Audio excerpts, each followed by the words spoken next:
I just finished reading the manga Gantz. I think that's how you say it.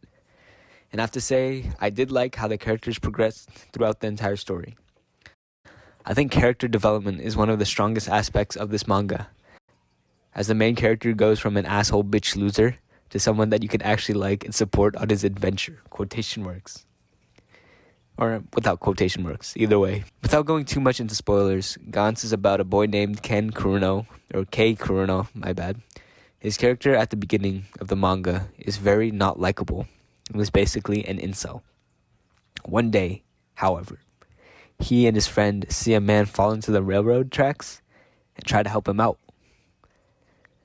They manage to get the man out, but both end up getting hit and killed by the train, which was pretty funny actually. Which was funny because like the reaction of the bystanders, calling them idiots.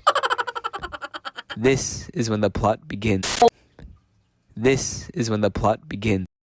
And no, sadly, they do not get isekai'd into a harem. Instead, they enter a room with other people that also have died and are tasked by a mysterious black ball to kill aliens. Wow, what a compelling script. So cool. And so that's the basic gist of the plot. Now, regarding the whole plot of the story, it's kind of random, I think. Like, in the sense that the author will, like, add things out of nowhere.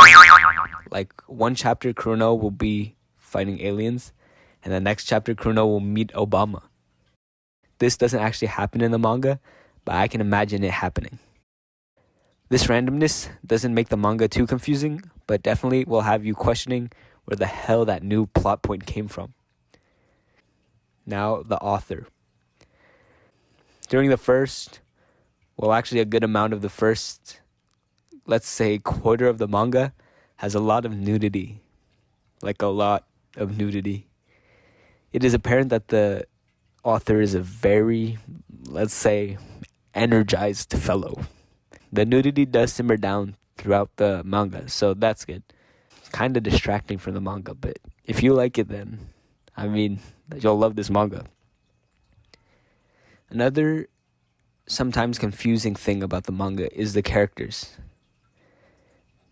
There's like these like really like there's like these really like long-haired, messy guys that are super tall, and they all look the same, but they're all different people. So like when one of them dies and then another one's introduced, you think it's the same guy from before, but it's actually a new guy, but they all just look the same. And it's kind of confusing, but they're not really important characters, so it doesn't really matter if they die. And talking about dying, if you like Chainsawman, you'll probably really like this anime. It has one thing in common with Chainsawman, and that's you don't know who's gonna die. I think that's one of Chainsawman's biggest pulling points.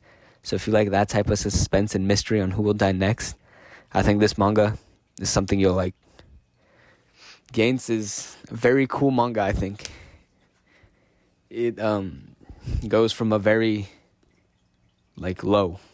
This character is like the absolute trash loser dude, and he develops, and you actually get to see that throughout the manga. And the end is pretty satisfying. Everything gets revealed pretty quickly at the end, but overall, I give this manga 7 out of 10. Pretty good. Kind of like Chainsawman, but not really. Is this worse?